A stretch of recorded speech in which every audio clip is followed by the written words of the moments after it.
They sent the Barren bride to humiliate her, but she became the cowboy's only true love. The stagecoach rattled along the dusty trail, carrying with it a young woman who sat rigid as stone. Her hands, folded tightly in her lap, trembled despite her best effort to hide it.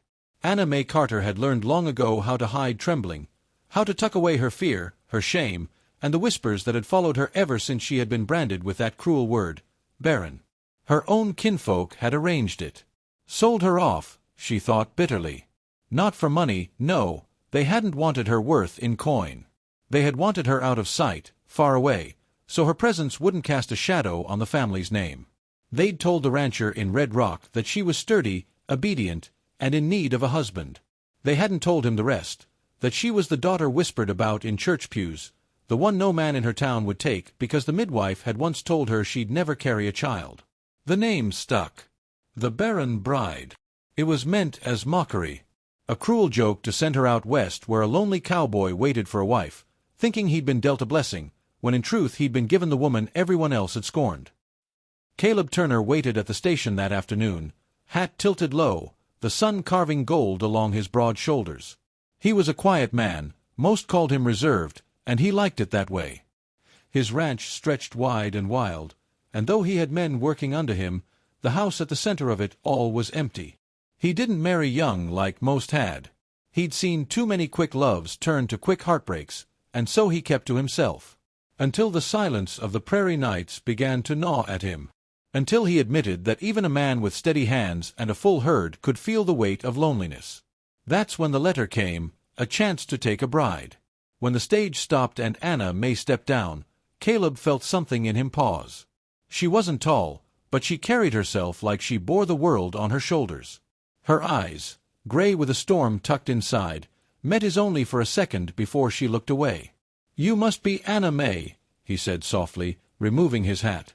"Yes, sir," she answered, her voice quiet, practiced. She didn't smile. She didn't dare. The first weeks on the ranch were awkward, a careful dance between two strangers bound by a paper agreement.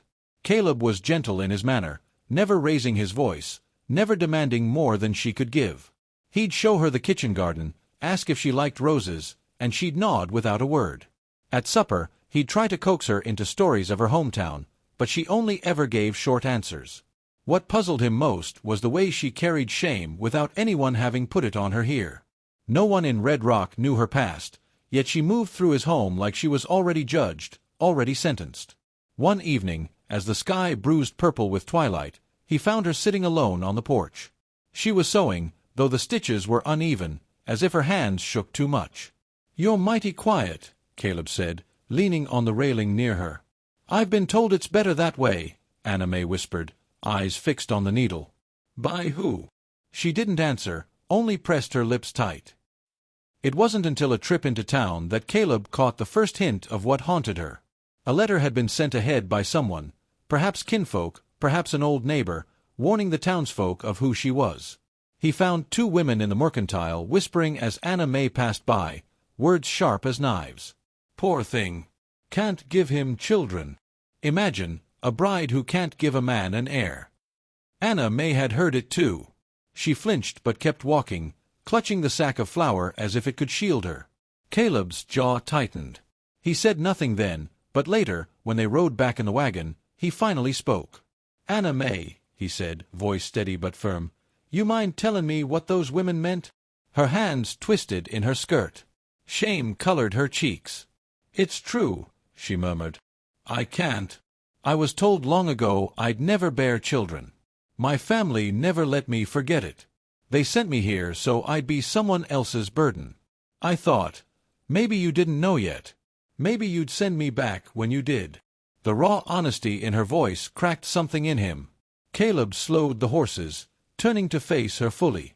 "Send you back," he repeated, disbelief roughening his tone. "Anna May, I didn't send for a broodmare. I sent for a wife. Someone to share the quiet nights, the work, the life I've built. If you think your worth begins and ends with children, then someone's filled your head with lies." Her breath hitched, and for the first time, tears pooled in her eyes. No man had ever said such words to her, not in her father's house, not in her town. She pressed a trembling hand to her mouth, overwhelmed. From that day, something shifted. She began to walk a little straighter, to look him in the eye. She dared small smiles, soft as the morning sun. And Caleb, patient as he was, let her unfurl in her own time. He brought her a sapling one afternoon, a young apple tree. "Thought we might plant it together," he said. "Don't matter if it takes years to bear fruit, it'll still give shade, still grow strong." Anna May understood the meaning beneath the words, and her hands didn't tremble when she placed them in the soil beside his. The ranch began to feel less like a cage and more like home. She found joy in small things: baking bread that made the kitchen smell of warmth, stitching curtains for the windows, humming old hymns when she thought no one was listening. Caleb heard every note, and it softened him in ways he hadn't known possible. At night, they'd sit by the fire, not speaking much, but the silence between them was no longer heavy. It was full of comfort, of quiet trust. Months passed, and the whispers in town dulled. Folks saw the way Caleb looked at her, how his eyes softened whenever Anna May entered the room. They saw how she laughed now, light and easy, and how he leaned closer just to hear it. No one dared mock her any more. The Barren bride had become the cowboy's whole world, and everyone could see it. One evening, as autumn winds rustled the prairie grass, Caleb took her hand. They stood by the apple tree they had planted, its leaves turning gold. "Anna May," he said, voice low but sure, "I reckon folks were wrong about you. They thought you came here as shame. But truth is, you're the best thing that ever walked into my life. I love you." Plain and simple. Her breath caught, tears spilling free this time, not of sorrow, but of joy she had never dared to hope for. "I never thought I'd be loved," she whispered, her voice breaking. "Not like this." Caleb brushed the tears from her cheeks with calloused fingers, tilting her chin up until she met his gaze. "Well, now you are," he said with a small smile. "And that's the only truth that matters." Under the endless western sky, she leaned into his arms, no longer the barren bride, no longer the woman mocked and shamed. She was simply Anna May Turner, the only woman the cowboy would ever love. And that love was more than enough.